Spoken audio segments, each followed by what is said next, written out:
Okay, I think we're live. Can they see us, Daniel? Yeah, we're good. We are we're All loud. right. We're making noise. I hope. Yeah. Yeah. Welcome, everybody. Hi, I'm Tamsin, I'm and Daniel. that's Daniel. And this is the first episode of Hot Boys Talk Show. Our first guest is Phillip Golub. Full disclosure, Phillip has been a friend of both of ours since we were 15, Yeah, around then. around then.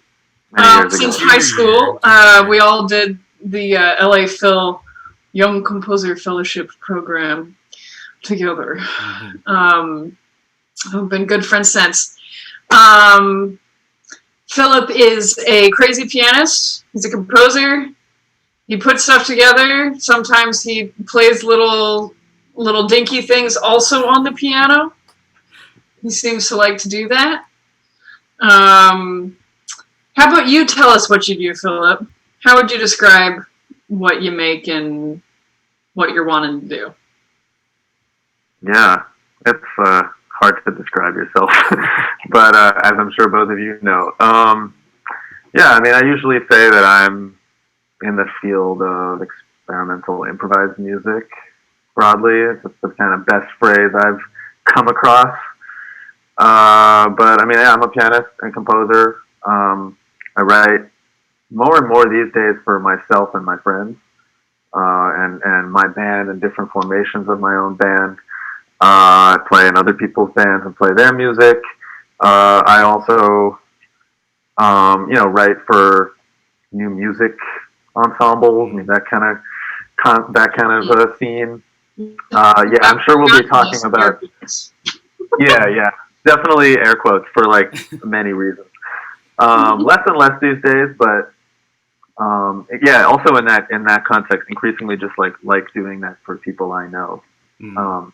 Or maybe the reality is that's the only opportunities I have to do it.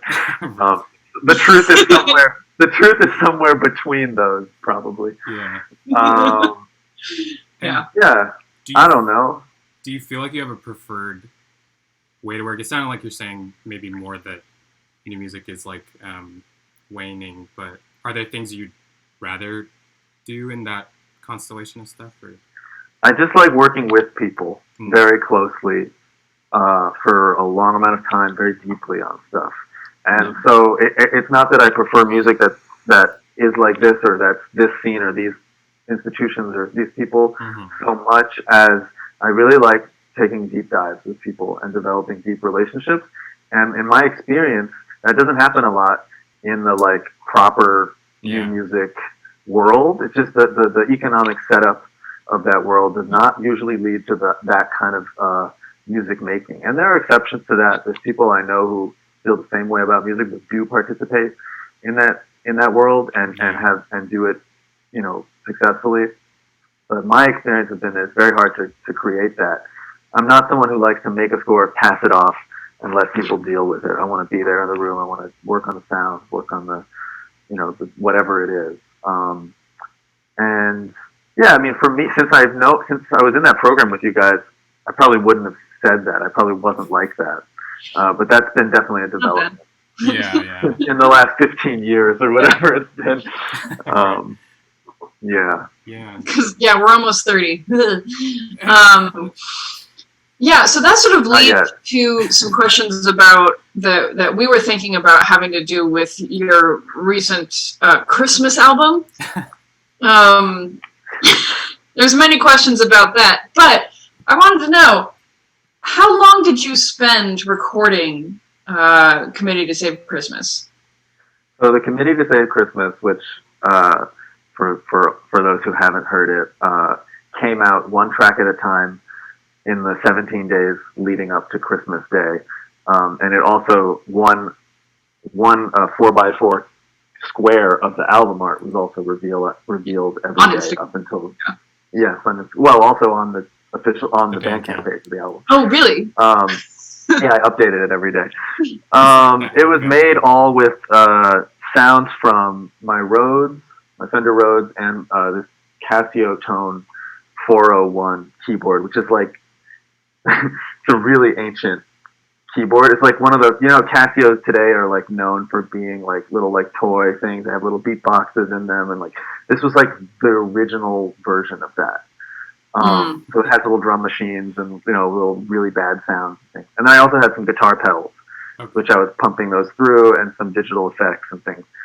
And I made it in a kind of like very short period. It was probably like 10 days. I started it maybe mid-November. Actually, no, it was almost Thanksgiving. And I made one of the tracks like in anticipation of Christmas, and I was like, well, that was kind of fun, and I'm not really doing anything else that's more fun. So I stayed up till like 4 a.m. for like a week to a week and a half every night, and made like 2 or 3 tracks a night, and that's kind of how the album happened. Yeah, so let's actually real quick. I'll play the first track off the album. Hark the Herald Angels Sing.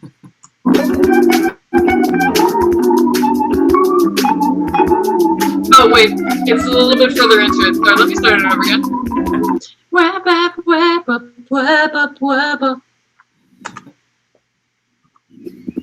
There we go. Get that nice intro in there.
There she blues.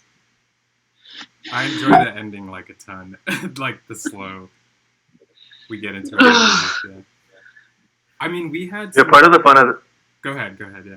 Oh, I was just gonna say part of the fun on the ending. Like part of the fun of the project was taking like really like not flexible material and being like, well, how can I still make this fun? So like the drum machines on the Casio thing.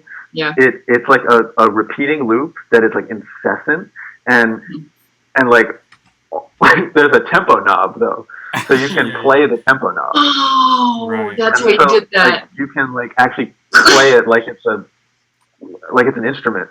And like something I do sometimes with my Rhodes is like just play the volume knob as an instrument, just play a note, and so just like taking stuff that's really like you can't do much with it, and then trying to make that a fun element. Right, like the tech lends itself to a certain set of like new parameters, kind of thing.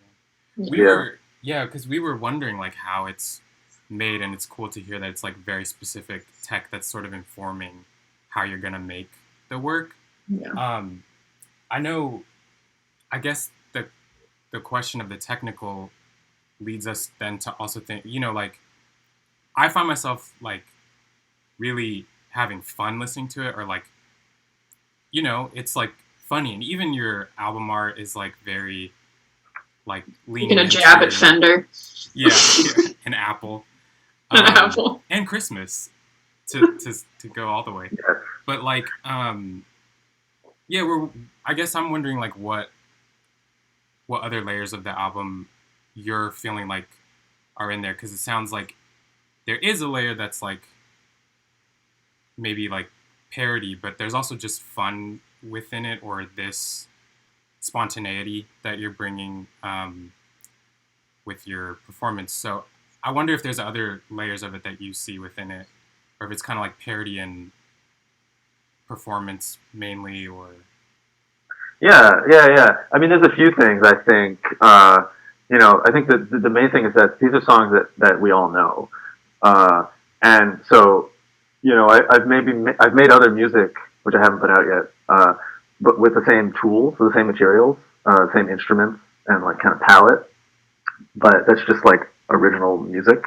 And that's like a very different thing, because I'm obviously like playing with your expectations that the song, and you're used to hearing it in these same like Right. absurdly boring ways, like year after year after year, and it's like they're kind of like the songs we all hate, actually. And so, like Hot take from Phillip Golub.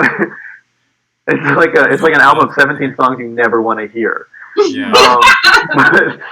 But especially in this time of the year, right? And it's actually funny kind of listening to this again, like in the end of January. Like because I haven't really listened to it like since the time. It's like a very different sensation. You're supposed to like these things, but yeah. So definitely like the feat of actually enjoying this music is just like part of the experience. It's like, look, I can make you enjoy this, and like that's part of it.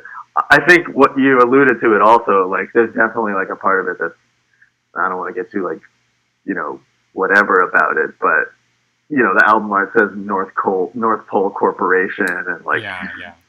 And I think I'm trying to play off a bit of the Charlie Brown Christmas thing with the colors on the album art, and like that is so anti-consumerist, that episode, and there's something. I mean, it's a little bit different. It's like very Christian and all that, but which I'm not necessarily so interested in. But yeah, there's like a part that's, I think allowing us to like roll our eyes at this season. That is part of it too. But yeah, I mean, on a purely musical level too, like that's kind of one of my things is playing with the known, playing with whether that's playing with a known melody and a tune, or that's just playing with a type, playing with a genre, playing with a and sort of making it strange. That's fun. I enjoy that. I enjoy that in lots of past music that does that. That's kind of a thing. So it's just that too. So one thing that I was thinking, and I've thought this before about your music, but with this album, I was like, what if beat were steady? What would that mean for you? And there is the one track. It's like my the one about my love, keep me warm. I don't. Yeah. There's one track that has a steady beat. I checked. And I was sort of, wondering how I could see that there was this play going with making the completely predictable, these melodies and these harmonies, very unpredictable, just moment to moment. And I was wondering, like, if that's something that it sounds like you do see it across other stuff that you've made, is playing with the overlaying of the predictable with the unpredictable. Yeah, definitely. And, specifically with regard to rhythm, that's a big deal for me. I mean, in all senses, micro and macro, and that's something I deal with, but certainly with rhythm. I mean, I don't really I don't really like Nankaro's music, but I'm definitely very influenced by it. Like that kind of making the mechanical human, or making the human mechanical rather, um, is like, well, it feels very now to me, and it feels very appropriate, and it just kind of resonates with the constant screens and machines and things, and it feels like our lives today to have steady rhythm become this thing that you can sort of follow. It's not like arrhythmic. Yeah. You can almost dance to it, actually. I hope. I think. You do dance to it. Yeah, but you don't know where the next beat's going to be, which isn't typical of most dance music, right? So I find that interplay really, really fun. And, I think Nankro is definitely a kind of father figure of that idea, but also, like, there's people in the more, like, kind of jazz adjacent scene, like Peter Evans and Corey Smythe and people like that, who sometimes I like what results and sometimes I don't out of that, but they do that. They use that. They use that kind of thing. And I do it in a different way, actually, because often it's quite precise there with, like, specific ratios and kind of like specific tempo changes and all that kind of stuff. I mean, it's also Ives, obviously. But I just kind of like the fun version of it, where I'm doing this with myself, like on overdubs, but different people I can play with who I can do what these songs do with, like, live. Yeah. And I can't just do that with anybody. Like, there's certain people. You have to have a crew to be able to pull off something like that without it being very, down to specifics, down to specific ratios and sort of mechanism in that way. I think this is maybe a good segue to talk about genre and genre blending. And I know I've been talking to you about genre boundaries and the perceptions of them, whether there's meaning in putting these boundaries up or crossing them. We've been talking about this since day one. Like, what are your thoughts right now about genre? And, Daniel wants to know about the politics of genre. That's his question. It's funny that you said right now, and there's something about COVID and being not going to shows that has almost changed my feeling. I'm just sort of going off the top of my head right now. Yeah. But when you said right now, genre is such a thing we get from the outside world. It, like, tells us what genre is and how to categorize things. It's so not something, even people who, like, use the genre words without irony and without problem, without air quotes, even for them, like, they wouldn't say that they themselves, like that sense came from within. Like, it's always from without. Like, genre comes from... It's culturally constructed. Yeah, exactly. And with no shows and, like, no kind of community right now, that's almost, like, gone away. And it's like, it's been, like, kind of nice in a sense to be just like, I can make music and it really doesn't matter what this is, where this is belonging. I think it's actually kind of allowed me to make the Christmas album that way in a certain sense. And maybe that the Long Beach piece, I don't know if we'll get into or not, but that too is a bit genre amorphous. Why don't we talk about the Long Beach opera piece, sort of introduce what the project was, because I know that you were working with two very different vocalists, which might pertain to this. Yeah, so this was a commission, it's really my one commission this year, from the Long Beach Opera. They commissioned a bunch of composers, some really up and coming, some more established, to do songs about 2020. And I was really struggling with what to do for a lot of reasons. I mean, felt like no silly piece of art that I could make could address the magnitude of the, really 2020. On the one hand. On the other hand, like I had practical concerns. Like I make music with people in a room, as I said earlier. Like, what am I going to do? There was this option to like send them a score for like a piano vocal score, and they would do it, and I was just like, no, I don't want to do that. So I ended up recording just my own apartment. The TV, the conversations, people like my grandmother who I was living with at the time on the phone, the kitchen sounds. Yeah, I was like, there's a microwave, I believe. Yeah, it's a lot of kitchen sounds, street noise, whatever. And I found this text, which was so absurd. It was an editorial in the Financial Times towards the beginning of COVID, where they basically say, like, we should give money to people, like unemployment money, but the reason is not because like people need it and they'll die. Like the reason is because if we don't, they'll like overthrow capitalism. There's a reference to the Black Death and how that spurred reform. Right. It's there like labor shortage caused by the loss of life, and right. From that they had leverage. Right. From that there was a scarcity of labor, from which the first cracks in the feudal system started to emerge. Right. And like that's the history they're drawing on to say we shouldn't let it get to that point because that would be really bad for us. So, anyway, it's just like yeah.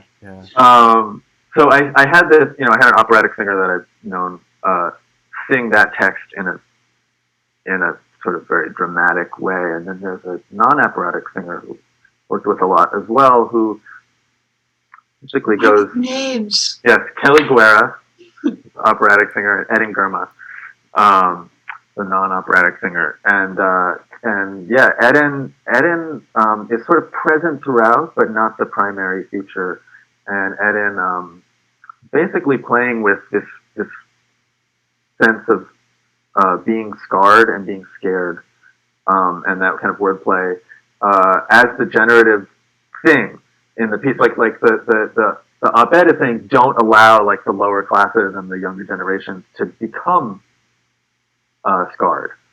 Yeah. / scared. I kind of play with that. And Eden's saying, like, no, you should be. Like, identify with the fear of this moment, with the insecurity. Like, it's something that brings us together. So that's kind of the idea. And then at the end of the piece, it kind of becomes that heart's piece, becomes Eden's piece at the end. And they sing in harmony with themselves. And it actually is, it's basically tonal in that section. It's like in D major. That's kind of how it goes. Yeah. And kind of related to these questions of, you're working in different, well, I guess probably pre-pandemic, like you're working in different spaces, and in different genres, although again, as you say, it's more difficult than just saying classical music or jazz, but I am interested in kind of how you've seen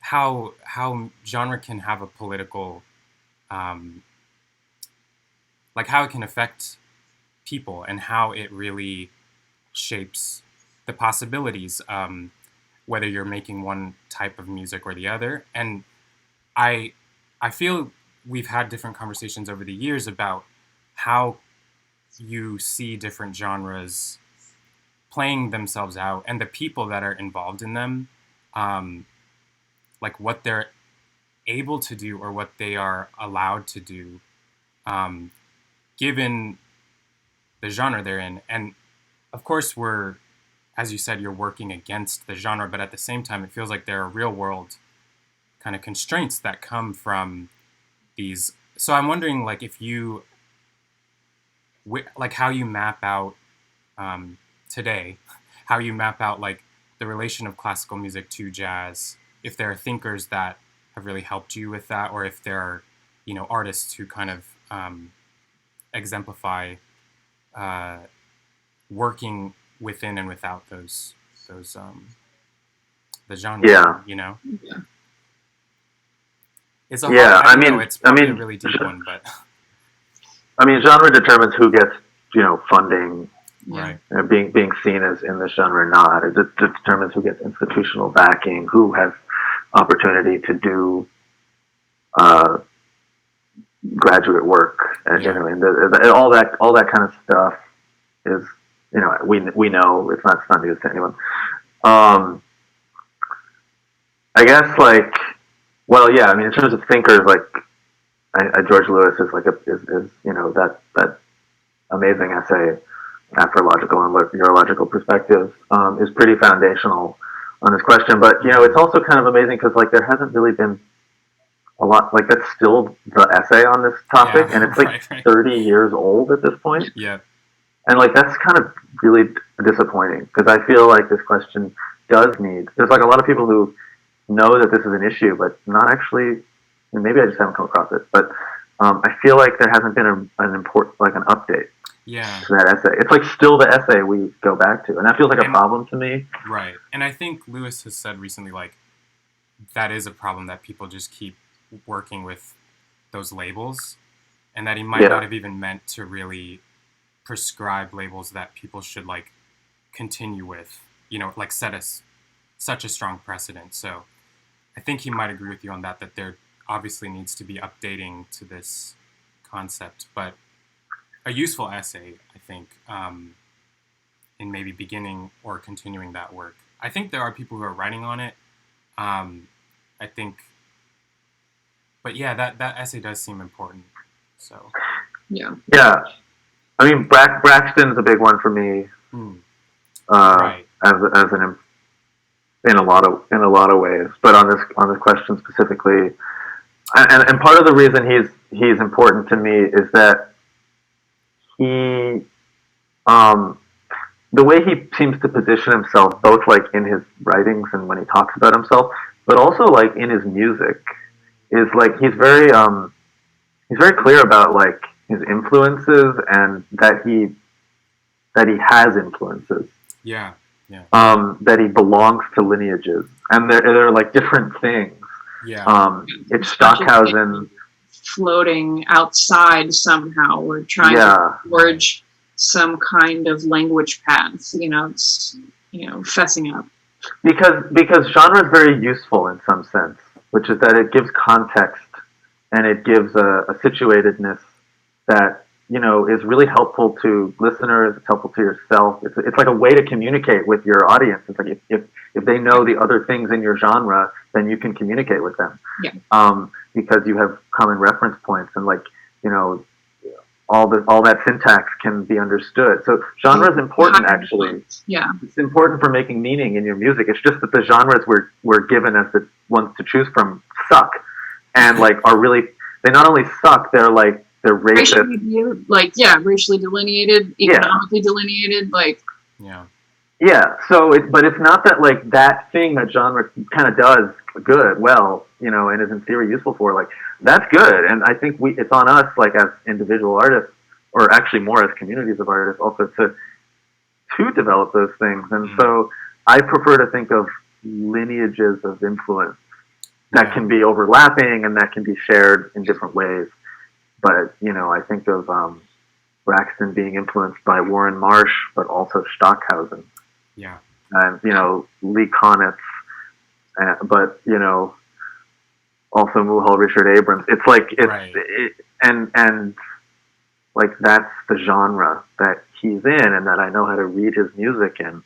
Yeah. And so being open about that, I think, is good. I mean, yeah, his writing, even his writing style and all the diagrams he'll do in the writing is so. I like the word lineage to think about it, because he's tracing interconnectedness of things, just literally in a graphic, And I haven't read a ton of the Triaxiom writings, but the beginning of them, I know, is trying to trace out how we're splitting things by world musics or world creativity, and various genre types of creativity, and how he hopes that these merge together. So. Yeah. I think this may be a good segue to talk about your group Tropos and the album Axioms.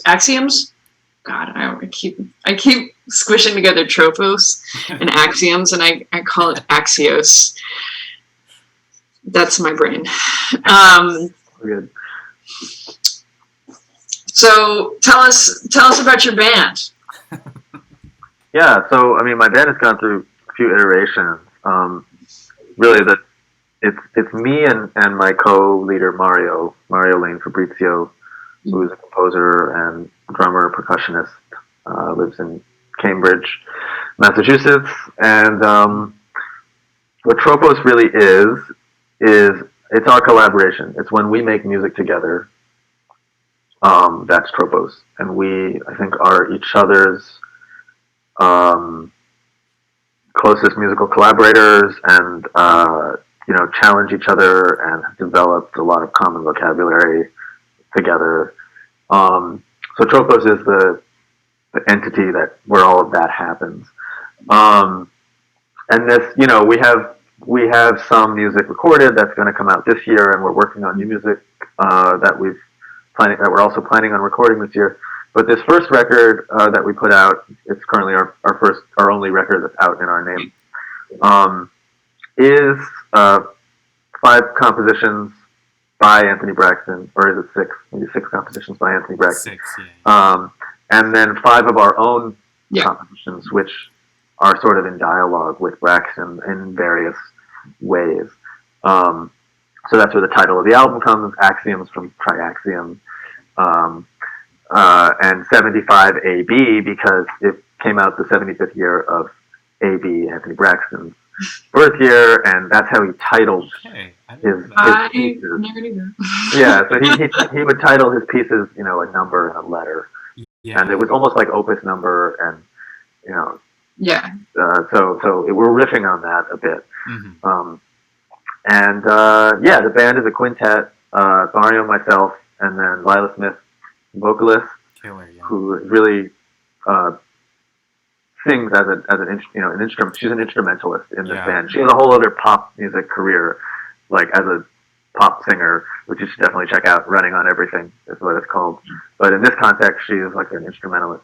And then Rafe Sengupta on alto sax, and Zach Levine on bass. Yeah. Great. So what track would you like to showcase a little bit of for our viewers? Yeah. Well, we could play a bit of Marquee 8. Marquee 8. Cool. Start from the beginning? Yeah. Stop it whenever you want. Oh God! Stop it immediately. All right, here's Marquee 8, and this is one of your guys' pieces, not one of them. Yeah, this is Mario's piece. And fun fact about this, I mean, this is something Mario and I do. The piece "Everybody's Doing It," which is on, I think it's the second track. It's a piece that I wrote, and then Mario wrote Marquee 8 in response to "Everybody's Doing It." And we often do this, we write pieces in response to each other. And Alt Center, which is also on the record, is kind of like my response to both Marquee 8 and "Everybody's Doing It." For just fun fact. Yeah, fun fact. We can talk about that after.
that a good cutoff point? Sure, why not? What happens next? You'll have to. You'll have to listen. Nice. Yeah, So, killer performances on it. I mean, I have to ask, as composer brain who writes score, what were you looking at? What were y'all looking at? Yeah. When you did that? So there's a unison melody that you hear right at the top, and then right at the place we just stopped, right? And yeah, we're playing the melody, but how we play unisons is a big part of what this band is. Yeah. Often the score just has a unison melody, but we have our way of playing it, which is that's a whole other thing. Yeah, we trust each other when to just kind of not play it if we know that it's okay to do that at the right time. It's just like there's all these kind of things that we just know we can do with unison. Through the process of like the rehearsing and stuff, you probably become aware of what needs to be done in the piece. Yeah, just how to make it interesting and fun and surprising to each other. Yeah. At that last point, like right before we stopped, Rafe just starts not playing the melody. He just starts playing something else. I don't think he ever did that on another take. Yeah. But like it was right on that time. Stuff like that. And then so the melody happens, and then like the melody stops happening. Like you can hear that pretty abrupt clip. Yeah. And then there's like a little section which is like an open section, and it basically is playing with the idea of language types from Anthony Braxton. So it says do short noises and like sustained crescendos, I think. Mm-hmm. Or something like that. And so that's what we're doing. We're just playing short sounds and sustained crescendos, but we're trying to make it not sound like... See, this is like... If you write that for like a classical group, it'll sound like they're playing short sounds and sustained crescendos. And there's nothing more boring than short sounds and sustained like... So like, using that as a springboard to like actually just communicate and improvise. Mm-hmm. But also keep the thing focused in a way is really the goal. And then, this first ending, second ending. Then they can go back to the top, and then at some point it skips to that other thing, and then there's a whole other section after. So, the whole score is a page and a half. Yeah. Mm.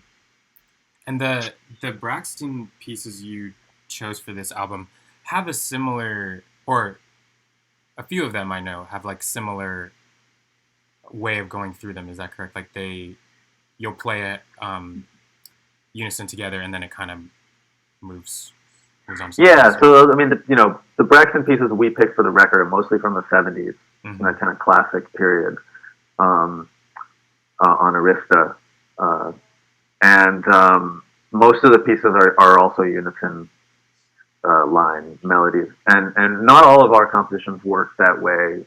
They kind of play with different aspects of Braxton. So some of them deal with that.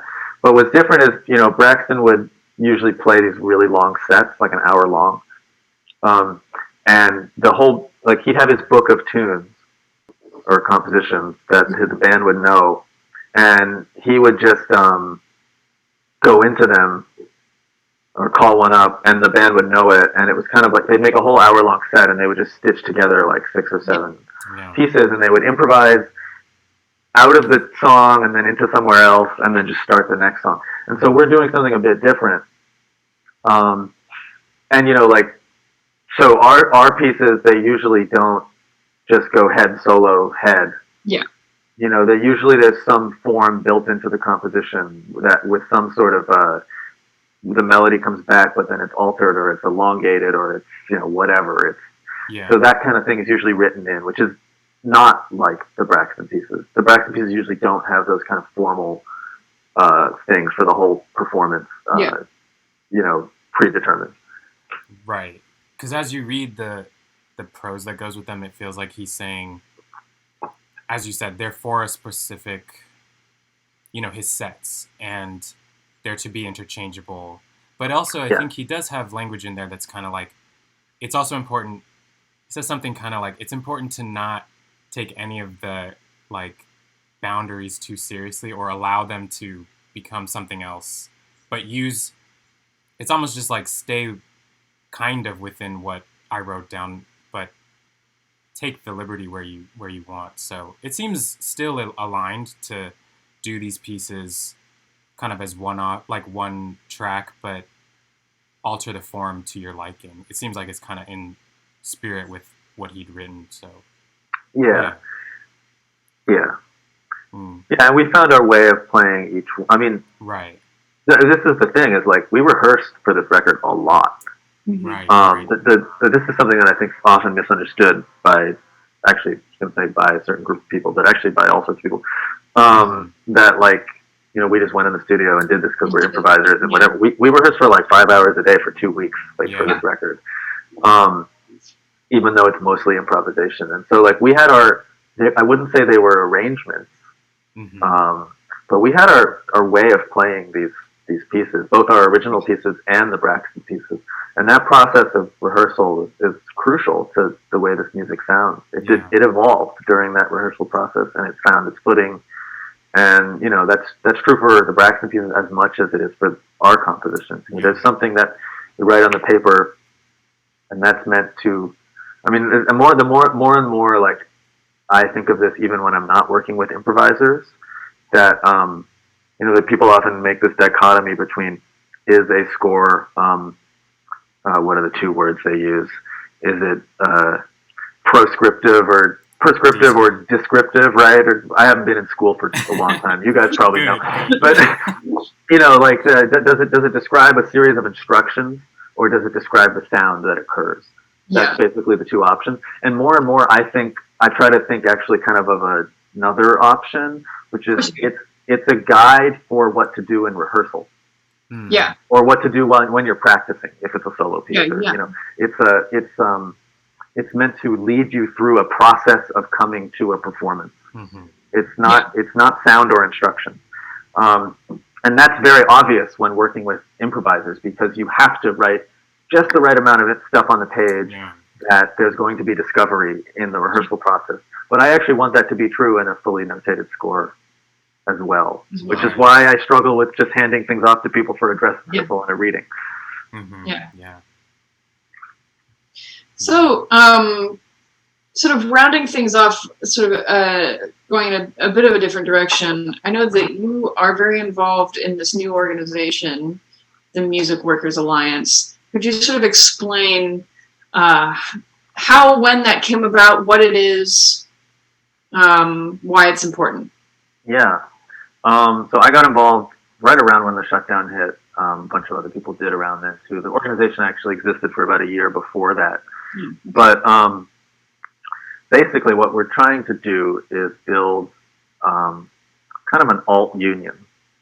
So it's complicated, and I won't get into all the details, but basically the vast majority of music workers, and when we say music workers, we use that term to include musicians, DJs, and sound engineers, and anyone who works with sound. It's actually in our bylaws. Vast majority of us have been, you know, without representation of any kind. We're usually considered independent contractors, and we're not allowed to organize because of that. We don't have any collective bargaining. And, you know, obviously the exploitation is vast and everywhere. So we're what's called a worker center, which is kind of a term. It's a kind of catch-all term, amorphic term in the labor movement that's used to describe groups like us and other groups that are not union, basically. And basically, like, if you look at the AFM, the American Federation of Musicians, which, you know, according to the AFM, as well as according to the AFL-CIO, is our union. Like, jurisdictionally, the AFM is our union. They've only really managed to secure contracts and good wages and standards for a very specific sector of musicians. And one way to describe that is like symphonic and Broadway and opera and film and TV. But there's actually another way to describe that, like not in terms of genre, but actually in terms of basically what some people call the Fordist sector of the economy, where you have direct employment by a large employer who you're paid as an employee. Any place where musicians are that's the setup, AFM is usually doing pretty well there, and providing good wages and benefits. But that's like maybe 3% of us or something, 5% of us, something like that. So yeah, we're building basically an organization that can both make political demands, and also do workplace organizing and direct, organizing in the clubs, in the venues, with the labels, and so on, to improve our wages and working conditions. And we're starting out in New York City. Yeah. New York City, but it could grow. It could grow. Yeah. So what are some, what's being worked on right now? I do kind of want to know some of the nitty-gritty. Yeah, so, it's emergency times. We've done a lot of stuff around extending benefits, extending PUA, and that kind of stuff. We've worked with a lot of partners there, and we've done phone banks, and we've done marches, and we've done, press stuff and gathering worker testimony, sharing it with elected officials. We've also worked on a safe reopening of live music, because basically the restaurant industry is organized, they have a lobby, and they've been able to win a reopening of their sector. Meanwhile, having socially distanced concerts is actually safer from a COVID perspective than restaurants, even indoors, and also, of course, outdoors. But we're not allowed to do that legally. I'm speaking about New York, but it's true in most places. So we've worked on that. And yeah, right now there's also a lot of internal work about building up the organization and its structure, and getting people placed onto our committees and things. But that's not as fun to talk about. But it has to happen, and I think that's the kind of, in your recent past, you have not shied away from giving time, getting involved politically for, your community and for larger benefit. And I think that, you're pretty special for that. I think there's a lot of, I feel this way, and I get a sense that other musicians that I know are like, how do I even have time to give brain space, to give unpaid time, or, to these kinds of nitty-gritty, committee organizing that needs to happen in order for, political action and group action to work. So. Yeah, well, I suppose it's kind of like anything else. It's like a bug that you get. I just find it interesting, and I enjoy the work. Obviously there are moments within it that are frustrating or exhausting, but it's just like a interest. I want to, knowing how this works, and there are skills that come along with this kind of work that I want to develop in myself. There's just stuff like that. I like this stuff. I've seen my partner up close do it and saw how it transformed her life, and basically wanted to take part in it. Involved with the graduate student union at Harvard, right? Yeah, so she was a leader in their campaign to win their first contract. She was on the bargaining committee, and that was really a grassroots, effort to organize over 4,000 graduate student workers there with the UAW. And it was just that. She really. What I saw is her finding a community and a political home. Yeah. People who didn't necessarily have the same academic interests or cultural interests, but really shared a something there, and that was amazing to see. And I wanted that in my own life, so I kind of started getting into things. Now, Daniel, do we have any listener questions? At the moment, we don't. If you have questions, you can. I guess you could just text one of us, but you can also just put it in the chat, of course. If there aren't, I have a dumb question. Yeah, let's Probably not done, but you can. Turning back to that dang Christmas album. I was listening through, and I was struck by your version of Santa Claus is Coming to Town, and I felt it was quite drunk. And I want to know why Santa's drunk. God. I mean, that song, that's one of my least favorite Christmas songs. Like, that, I mean, there's like a few Christmas songs that I like. Yeah. That's not one of them. I don't like that one at all. It's creepy. I remember listening to that one first and being like, which one is it? Like, for all the other ones, it's like, you get the hook and you're like, right. Yes. That one, you take your time, like, bringing us into that. It might also be that it's kind of like, they all sound the same at a certain point. But yeah, I was starting to be like adding the wrong words in my head and being like, oh, that took a turn that didn't match the lyrics I was thinking of. Right. Yeah. I don't know. I just don't really like that song. I wanted to like really just really, really fuck it up and like make it. I mean, basically, I just took my distortion pedal, and I just cranked it up and just played the melody like it was like a rock ballad or something, like in Dodger Stadium. You did. Let's hear a little bit of it, because I think it's really funny. Oh goodness, I should have had that better.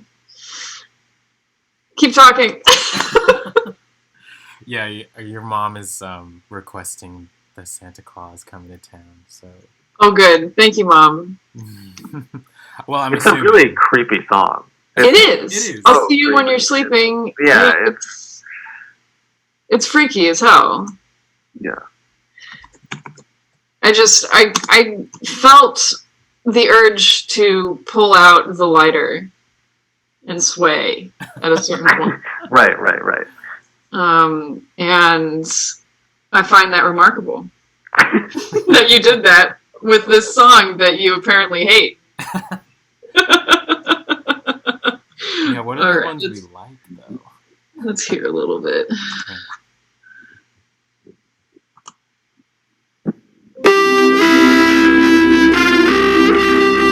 Just smoldering.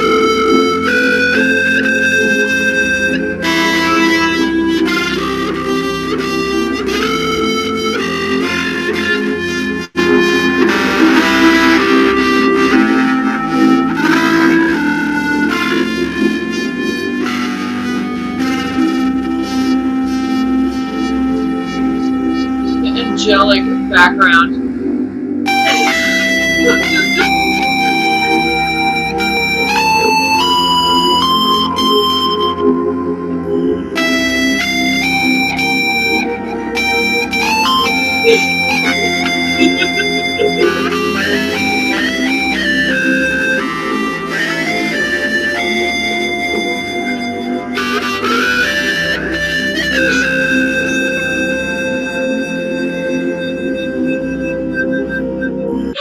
That's enough of that.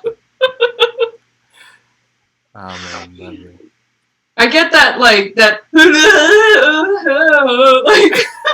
like it's stuck in my head.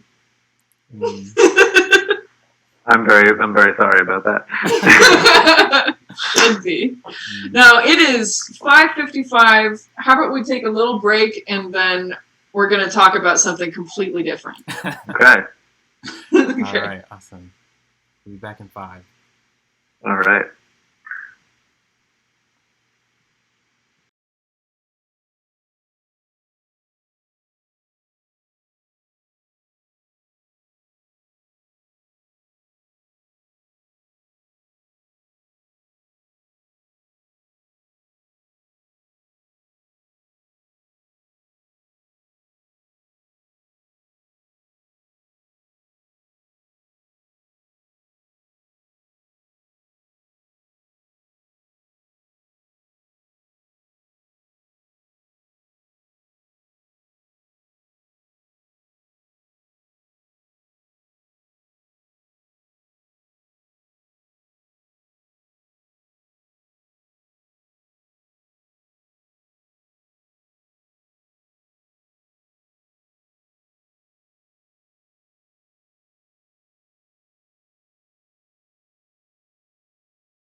All right, welcome back, everybody. It's time to talk about anime. Yes, anime. So today we're going to talk a little bit about a classic anime from '95 called Neon Genesis Evangelion. It was recently put on Netflix, though apparently people, snobs like us hate the new English dub that they put out because it like censors stuff. But in any case, let's listen to a bit of the opening music just to get in the mood. Oh shoot, I only have the Angel Attack music up. Not a bad song, but... Not a bad song. We should definitely touch on that.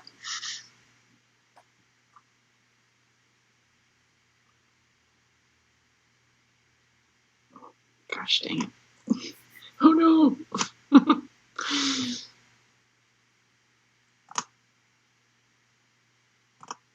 Here we go.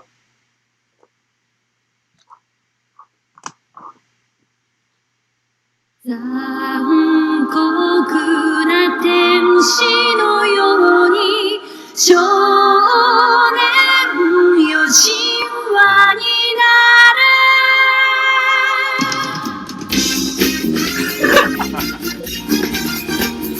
Let's go watch the intro like an actual 青い風が今胸のドアを叩いても私だけをただ見つめて微笑んでるあなた Dan and I were talking a bit for the show about what we like about it. There's a lot of talk about this that's not so spicy in a good way. One thing slaps. Even though this intro has so little to do with the actual it's just so fun.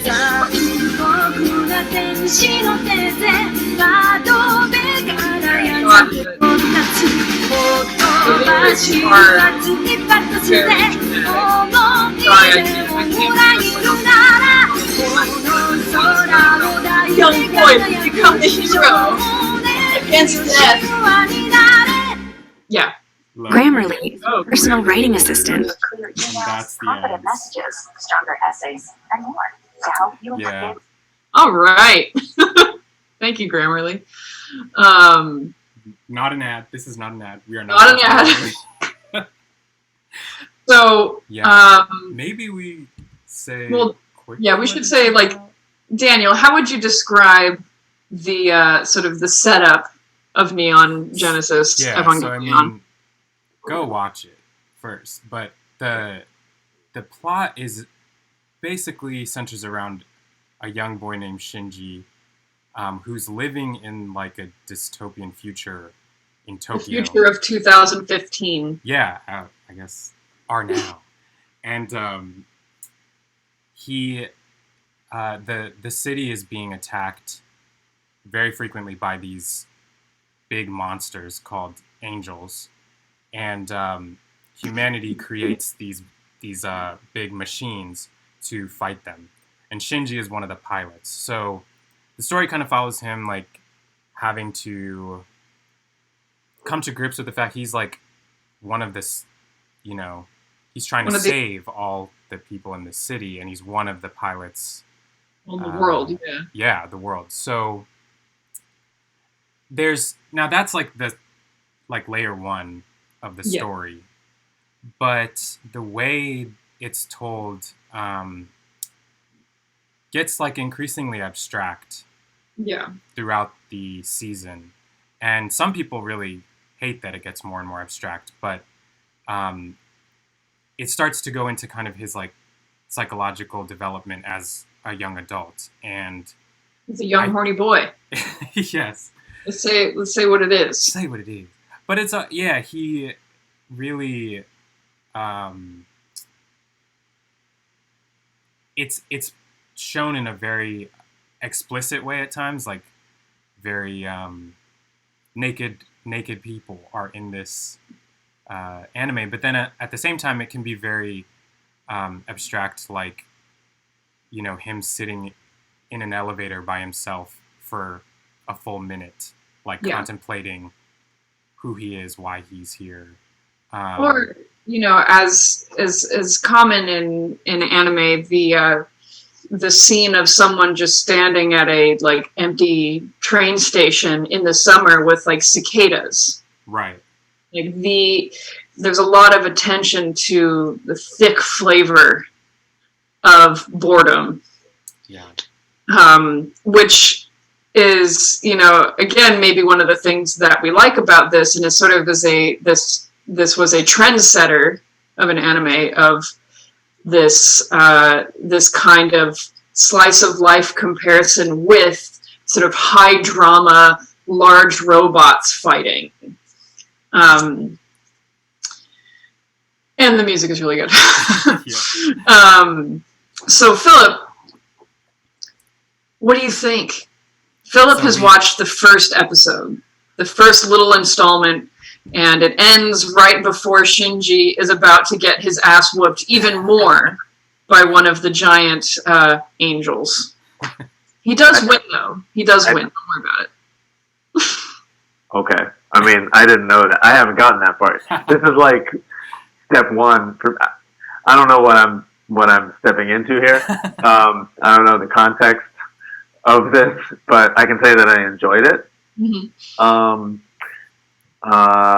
Yeah, I mean, it seemed like, it's gonna sound so stupid, but like I was like excited for like the action that was about to happen. And then, like I genuinely was. I was like, ooh, there's gonna be like a lot of very fun action. Which I didn't get to see because I haven't watched episode 2 yet. Yeah, like it doesn't waste any time. It's very fast paced. I mean, not in an overwhelming way, but it's just like, yeah, next thing, let's go to the next thing. So yeah, very gripping. I don't know. Yeah, it went by very fast. I was into it. Right. I'm gonna just start playing a little bit of the Angel Attack music, which comes up usually. So we say angels, and this is one of the most fabulous points about this anime, and one of the biggest disappointments. The Earth is being attacked by these things referred to as angels, and they all have sort of strange ecclesiastical names. But, you know, one of them is just a giant floating prism that shoots lasers. So they are these bizarre monsters that are coming from space. They're kind of organic, they're kind of machine. And the thing with this show is that it sets up so many interesting world-building, world problem aspects, but then, spoiler alert, it's never explained. Sorry. But this is the music that happens whenever an alien attack starts. It's an alien, but an angel attack starts happening. Alrighty.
Yeah.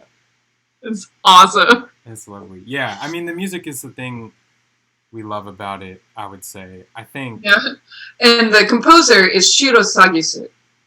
Yeah. Give him a shout out.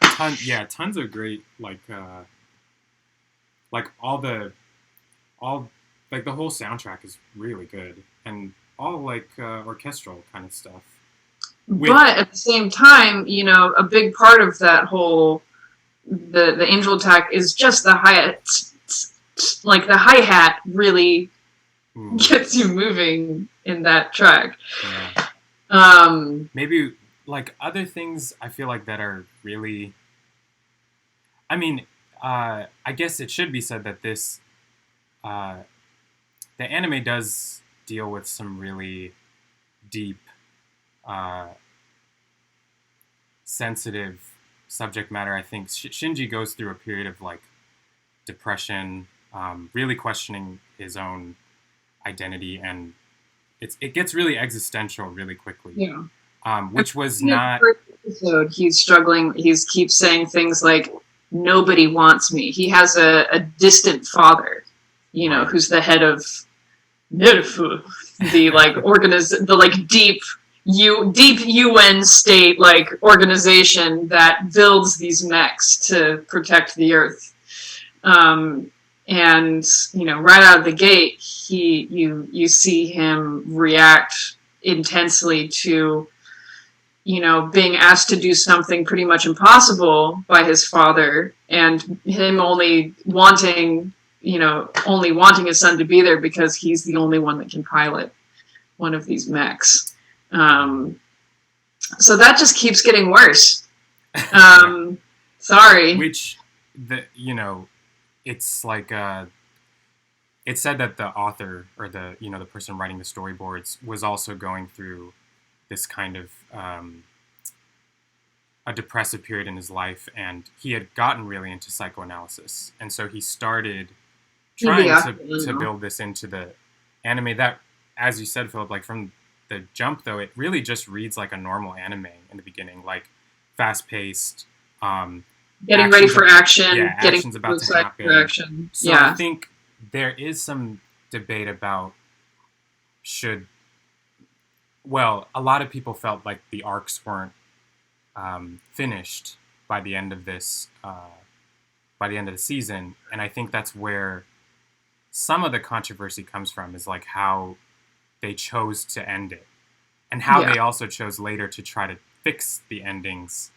Yeah, they made a movie called like The Ending of Neon Genesis or something like that. To try to like edit the ending. Yeah. Without doing too many spoilers, the ending of the show as it gets there actually has this really interesting sort of fraying that happens where it becomes much more stream of consciousness, and then for large portions it's just hand-drawn like marker animation, like barely animated. And there's different theories about why that happened, having to do with like, you know, the storyboard artist like not getting things done on time and getting, you know, having a mental health crisis and kind of scary things. But at the end, it sort of, he ties it up into a bow, and Shinji makes a good decision, and there's this long series, like sort of odd sequence of everyone sort of standing in a circle and applauding him and saying "Omedetou," like congratulations. Yeah, very. And people were like, "Excuse me? Like, one, what does this mean? And two, how could this have a happy ending? You know, nothing of the arc reasonably leads to a positive ending." So then they made a movie that's, I actually haven't watched because I've heard that it's just horrifically awful. Not in how it's made, not in the content, but, you know, just, it's heavy, you know. I mean, I don't know what again, when I say anything, I don't know how much I'm reacting to the genre and how much I'm reacting to the actual show. But I did feel like, given my expectations about anime or whatever little things I have seen or known, I was surprised at how much of a psychological sort of aspect there was here in this one episode. And, psychological, but also like from the very first thing, there's like tanks that say UN on them. Yeah. I'm like, wait a minute, like what's going on here? Yes. And it seems like there's both like maybe a political and psychological stuff going on that's I mean, I don't quite know how to read it yet. Yeah. But that maybe is unusual for the form. I don't know. Well, as we were sort of talking about earlier, Neon Genesis is kind of a formative series for anime, and it doesn't really reference many other animes itself, but as you go forward, there are constantly references to important sequences, certain like transformation scenes from Neon Genesis and other anime. Either making fun of it or paying homage to it. Even actually, there's I just ran into this. There is a spoof version of the opening sequence that just is all King of the Hill. Yeah. Like It's a Neon Genesis propane. So even outside of the anime culture, like this is, it's not so bad that you feel like, I don't have a lot of reference for anime, because I think this is one that people oddly jump into anime with. Which I say oddly because, content warning, it gets really dark. Yeah. And there's a lot of, there's a lot of sexist things that happen. There's a lot of, I remember back when I first watched this, I was talking to Daniel, and I was like, man, there's like not one consensual kiss that happens in this show. Actually, no, there's one, but it's silly, and it's hard to get around that. There's rarely a time where there's a sense of safety outside of a few scenes sort of during the home life where even Shinji's caretaker is like, having fun, relaxing, and drinking too much. So there's a lot of, I think, amazing choices that were made in the way that the way that the world was built and the way that the characters were sort of put in conflict with each other. But boy, it's a rocky ride. Yeah. It's interesting you bring up the metaphor of the the conflict and the politics that are happening in it, because I do think it's used as a vehicle to explore the unconscious. Like, it's just like the metaphor for Shinji to think about the battle that he's experiencing on a psychoanalytical level or on a psychological level. And it's really odd because then, as you said, Tamsin, as it gets to his extremely personal things, the way he's relating to other women in the show, there is like a violence in the way that he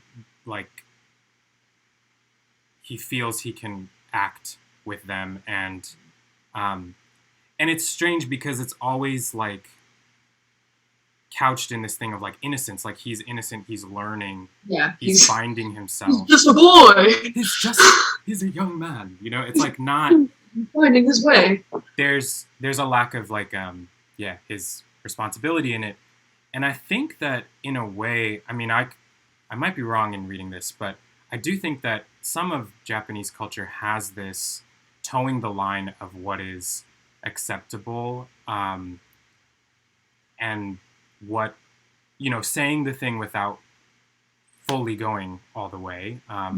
Like, to talk about... the insinuation, right. Yeah, forbidden line, just sort of constantly riding on edges.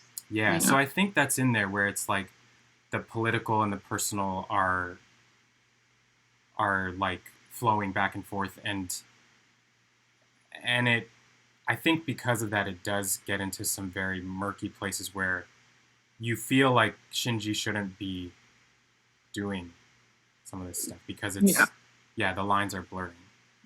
But also, I think sort of a failure of the show is that there are these really sort of heavy parallels being drawn between what Shinji is going through and the attack on the Earth. But it's not pulled together. The strings are very loose in a way that is disturbing. And also, like, we want to know what the angels are. like, why? Why are they called angels? What is this like weird biblical thing that's happening? And part of like the excitement, like you were saying, Philip, of watching is like you want to like there is that kind of surface level entertainment aspect that you're like you want to see this cool fight, and at a certain point in the show, I think it does give up on sort of catering to those sort of larger primary colors of wanting to have some mysteries solved and wanting to see the main character win, and it doesn't cater to either of those things. Yeah. I mean, it should be said too, like part of I do think, we were talking earlier about like what is right to say now. I do think somehow Evangelion does talk to the now, which is that we don't have answers to a lot of the problems that we're experiencing, and we are searching for them. And I think there's some layer of that within kind of the history of Japan in the modern era, like the fact that like we don't have an answer for like the atrocities of war. Like that's I read these into like just the intense like angel attack. You got to. Yeah, and that's yeah. That's one thing that I feel like anime, like this is reflective of the rest of the genre. If it was shocking to you, Philip, is that anime does an amazing job at hitting home when in the sort of destruction of common everyday things. When there is violence, it's really heavy, and I find that, it's sort of portrayed well in one of the first few clips of like these UN tanks, and there's like a seagull sitting on the barrel of one of these tanks right before the like monster attack starts. And there's a very visceral acknowledgement of the cost of these kinds of action scenes almost. But it is 6:23 and we're subjecting Philip to our theorizing about Evangelion. I'm just curious to hear because you actually know where this is coming from to like hear your impressions of this thing I've just seen. So it's cool. So to our viewers now and to anyone who's watching later, you can write in the chat, send a message to us if you know us for suggestions if you want us to watch something and talk about it. Or read something and talk about it. There is one question from, this is Tanzan's dad. He was wondering what we all take away from the program, the LA Phil program that is still with us today. Which, good question. Librarians do a lot of work. That's what I took away. There's a really introduction to like he's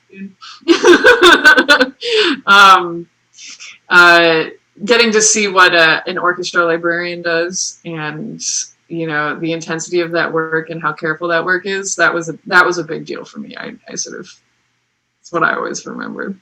Yeah, I mean, I think it really opened up. It was access to a side of the world that I probably wouldn't have had before, like just to be able to see the workings of how a large orchestra pulls things together, and also just how education in the arts, how it is, and I